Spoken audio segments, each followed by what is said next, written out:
Pomodlíme sa slovami Martina Rázusa. Bdieť nám treba, slovo káže, ktoré s tebou dnes nás viaže. Bo len v bdení nezaspíme, z cesty správnej nezblúdime. Nestratíme život cenný, Duchom Svätým posvetený. Daj, čuj, Pane, hodín tikot, verne čakať na tvoj príchod. Amen. Bratia a sestry, z úcty k slovu Božiemu povstaňte a vypočujte si slova písma svätého, keď máme zapísané v Evanjeliu podľa Jána v 14. kapitole od 16. po 18. verš takto. A ja budem prosiť Otca a dávam iného radcu, aby bol s vami až na veky, Ducha pravdy, ktorého svet nemôže prijať, pretože ho nevidí, ale ani nepozná. Vy ho poznáte, pretože pri vás ostáva a bude vo vás. Neopustím vás ako siroty, prídem k vám. Toľko je slova písma svätého. Všetkých vás srdečne pozdravujem. Mám na to 2 dôvody.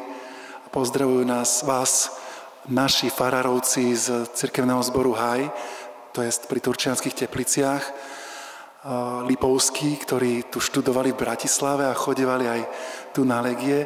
A druhý dôvod je ten taký osobný. V roku 2000 sme tu boli s kapelou Jochanán a tu sme hrali aj na rôznych miestach v Bratislave a vznikli tu také skvelé priateľstvá a dokonca niektorých ľudí tu vidím, ktorých od tých čias poznám. Tak som veľmi šťastný, že som tu a budem rád, keď pokrieme dneska spolu. Tak veľmi sa teším. Téma Duch Svätý Tešiteľ, ten, čo posvecuje, ten, čo potešuje. Ako riaditeľ Centra pre deti a rodiny je to veľmi citlivá téma. Mám deti, ktoré prešli traumou a téma potešenia, povzbudenia, posilnenia a téma traumy je veľmi citlivá v mojom obore. Všeobecne vieme povedať, že emočné traumy sú životné situácie, ktoré vzniknú bez príčiny a majú tragický priebeh a neraz koniec. Typickou črtou je, že spomienky na tieto traumy sú negatívne a vo svojej podstate chceme ich čo najskôr dať zo svojej hlavy preč, chceme na ne zabudnúť, ale oni tam sú. A nie ani ich dostať von. A ešte horšie, že často príde nejaká situácia podobnej tej, ktorú sme nejako videli, alebo nejaký moment z tej traumatickej situácie a zrazu to zatrasie celým našim životom. Ale kresťanstvo je Boží koncept. Boží koncept prežívania, a to cez vieru v Pána Ježiša, ktorý vylieva svojho Ducha Svätého, ktorý zomrel na kríži za teba a za mňa, za naše zlyhania, pády, za aj veci, ktoré sa stali v minulosti, alebo možno nimi prechádzame, ktoré nie sú príjemné. A vylieva na nás Ducha Svätého. A ako sme čítali, nie je to samozrejmosť, ale je tu pre teba a pre mňa. Práve viera v Pána Ježiša Krista, práve pôsobenie Ducha Svätého nám prináša zásadné uzdravenie v oblasti posttraumatických skúseností.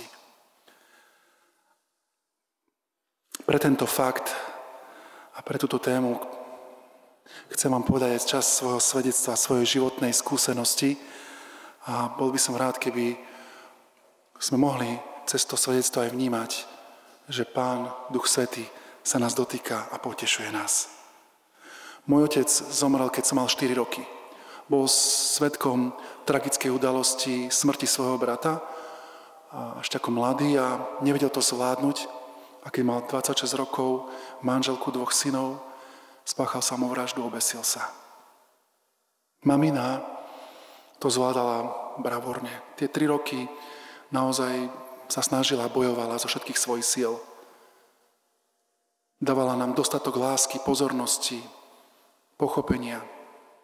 Našla si príjemného partnera, veľmi sympatického, komunikatívneho, rád kreslil, vedel s nami stráviť veľa hodín. A tak si ho vzala.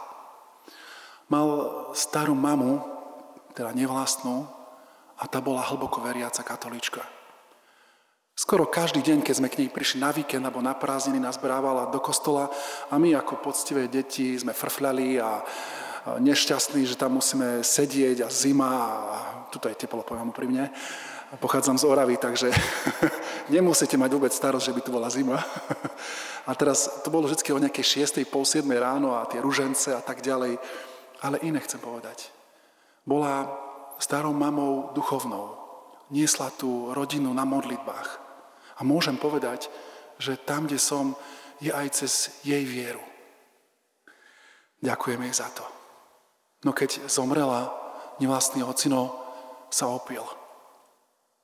Logicky aj ľudsky to chápeme, proste tragická udalosť nejakou chcel zvládnuť, lenže pil ďalej.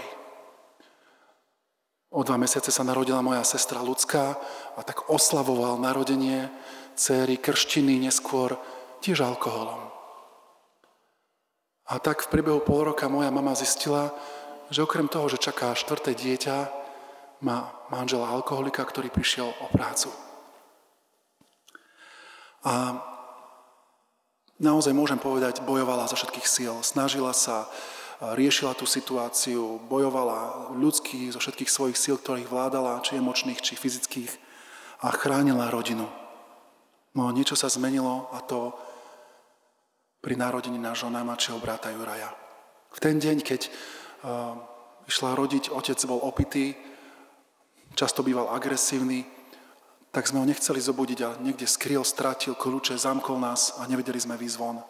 Ako deti, mama, buchali sme na dvere, kričali sme a susedia spolu so záchranármi maminu cez balkón, keďže sme bývali na prízemí, cez zabradlie vlastne maminu presnuli do záchranky a mamina porodila nášho brata Juraja. Po porode prišla zmenená, zlomená. Dnes už vieme, že je to poporodná depresia, už vieme o tom, že treba náležite venovať matke po porode výraznú starostlivosť, že treba, aby manžel, rodina a tak ďalej boli pri nej, zmena hormónov, všetky tie veci. Je to naozaj vec, ktorú v dnešnej dobe už ako tak ovládame, ale v tých 90. rokoch to tak nebolo. A mamina v tej svojej depresii siahla po prvom, čo mala po ruke, a to bol alkohol. A začala piť tiež. Dovtedy otec sa nejako, tak poviem, že keď aj mal nejaké agresívne výpady, snažil, alebo bol zastavený mamou a vo svojej podstate jeho nevlastné deti, v tom prípade ja a môj brat, sme to nikdy nejako nepociťovali. Ale keď mamina strátila zábrany, keď začala piť s ním, tak to týranie, bitky, mlátenie, hádzanie po miestnosti, vyrezávanie vecí, vypaľovanie na ruky, na nohy, to všetko začalo v veľkom. A ten alkohol bol naozaj veľmi ťažký. A my ako deti sme odpozorovali, že ten otec, keď je opitý, je vo svojej podstate veselý, zábavný, žoviálny, ale tie problémy začínajú vtedy, keď ten alkohol nemá. A keďže aj rodičovský príspevok skončil a tak ďalej, trpeli sme biedu, tak veľakrát sme išli ukradnúť nejaké veci, išli sme zohnať nejaké železo, išli sme zohnať požobranie a tak ďalej. A ako deti sme začali hľadať a cieľene kupovať alkohol, aby sme ho nechali v tom stave opojenia čo najdlhšie. Lebo sme vedeli, že potom to príde. A je veľmi zvláštne, ako rodina zo nejakého strednej vrstvy sa vie dostať na úplne ubohú mieru životnej úrovne v priebehu strašne krátkeho času. A tak to presne aj bolo s nami. A veľmi rýchlo to nabralo spád v priebehu nejakých 2-3 rokov, kde nás potom zobrali do detského domova.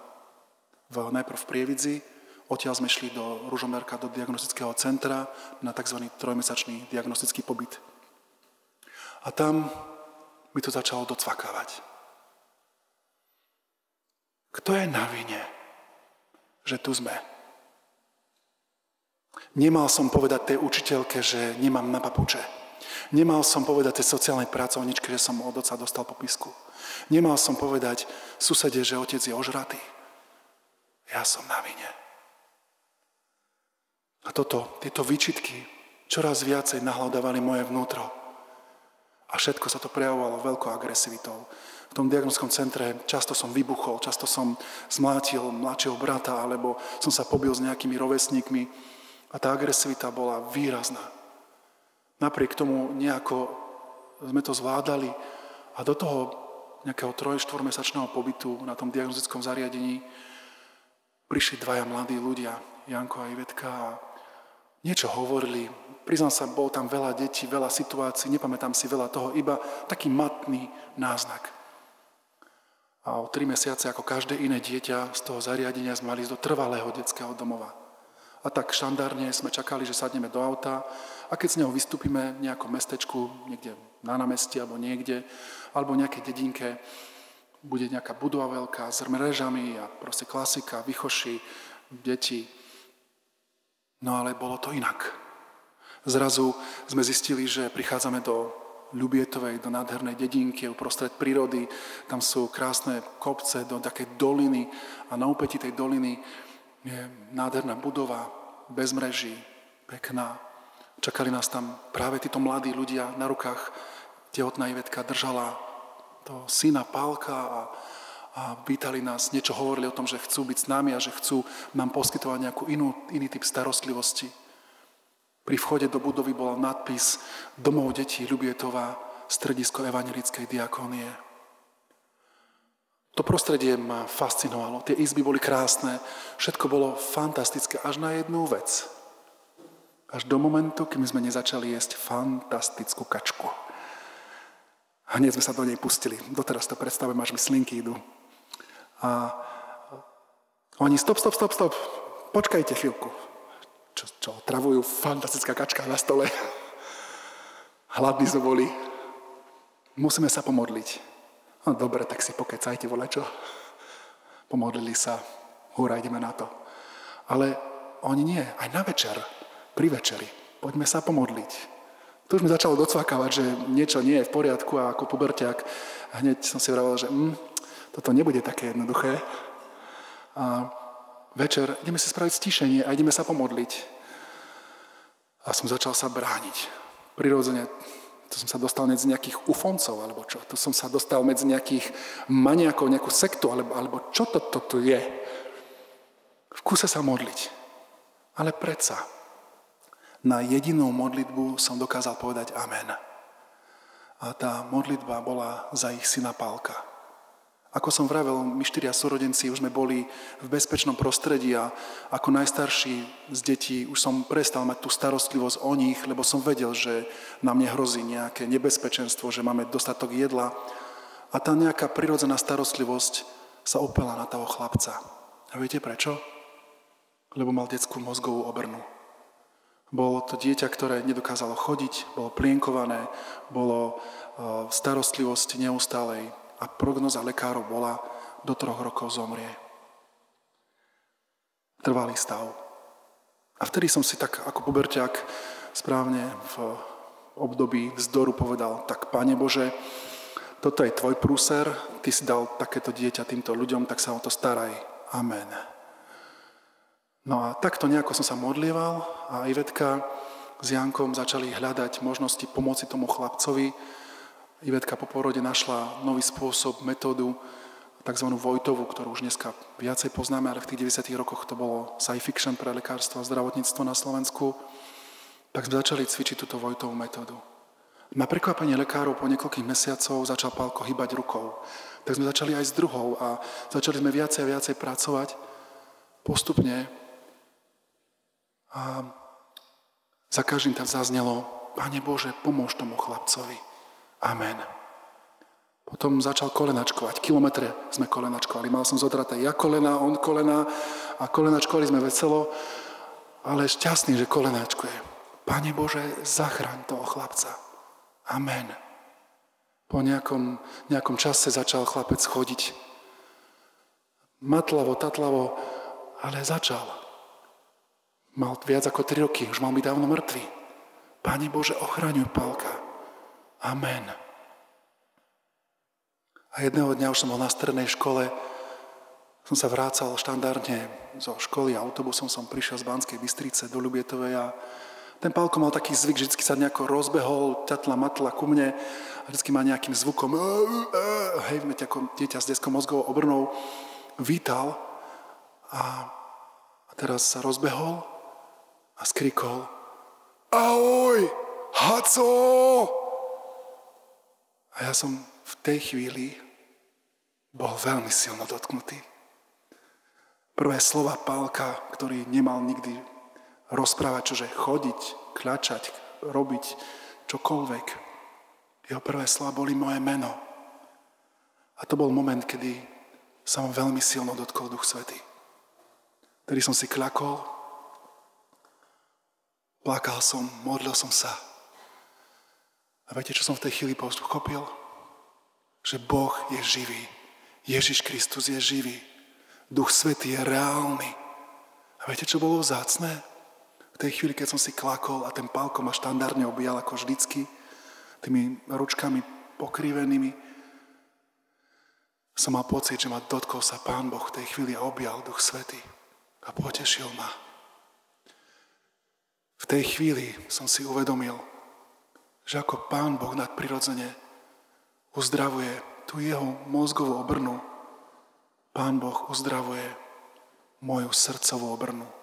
Moje srdce, ktoré bolo zlámané, dotrhané, zničené tými traumami, tými zraneniami.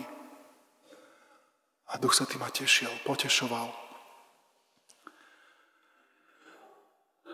Bolo to prvé moje vyznanie viery. Prvé vyznanie, že patrím Pánu Ježišovi. To bol moment, kedy Pán Boh zmenil smer môjho života. A mohol som nielen dokončiť strednú školu, ale Duch Svätý ma viedol k tomu, aby som išiel na vysokú školu. Mal som vzor niekoľkých profesionálnych náhradných rodičov ako veriacich, ktorí vychovávajú. Mohol som dokončiť tú školu, mohol som začať hrať v kapele, s ktorou sme tu vystupovali kedysi. Mohli sme žiť život viery. A po dokončení vysokej školy ten tešiteľ, Duch Svätý, sa ma znova dotkol. A vraví, bol čas, kedy som ťa uzdravoval, bol čas, kedy som sa ťa dotýkal. Ale teraz je čas, aby si dával. A to dávanie budeš dávať tým ľuďom, ktorí to potrebujú. Deťom, ktoré sú v tých istých situáciách, ako si bol ty. A tak som sa stal vychovateľom v detskom dome v Necpaloch pri Martine.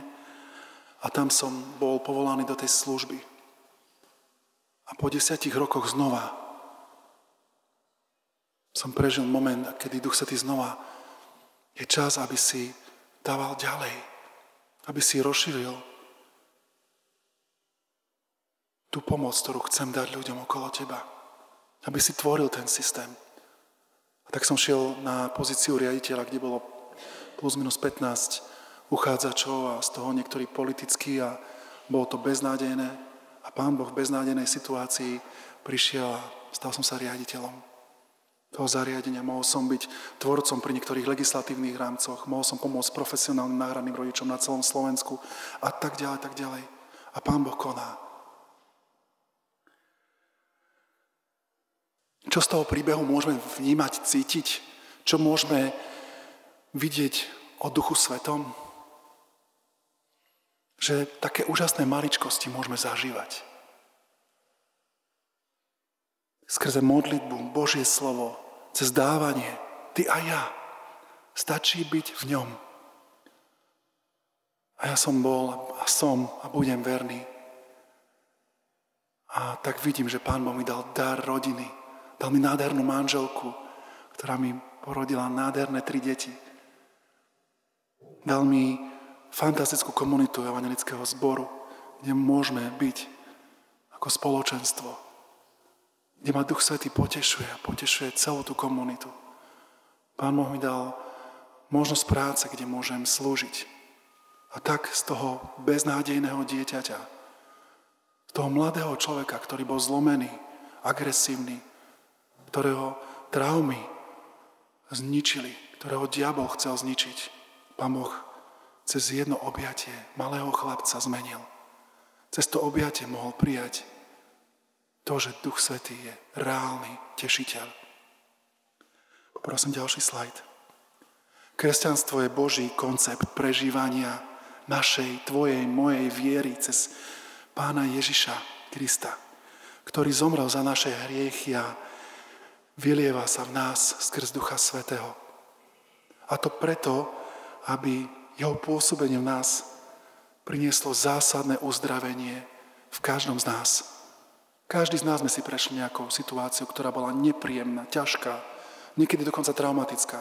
Strata blízkeho, strata nejakého človeka, alebo naopak vidieť nejakú autonehodu a byť tam, alebo byť v situácii, ktorá, ako som čítal, aj hovoril, že nečakáme ju. A Pán Boh prichádza do týchto ťažkých momentov.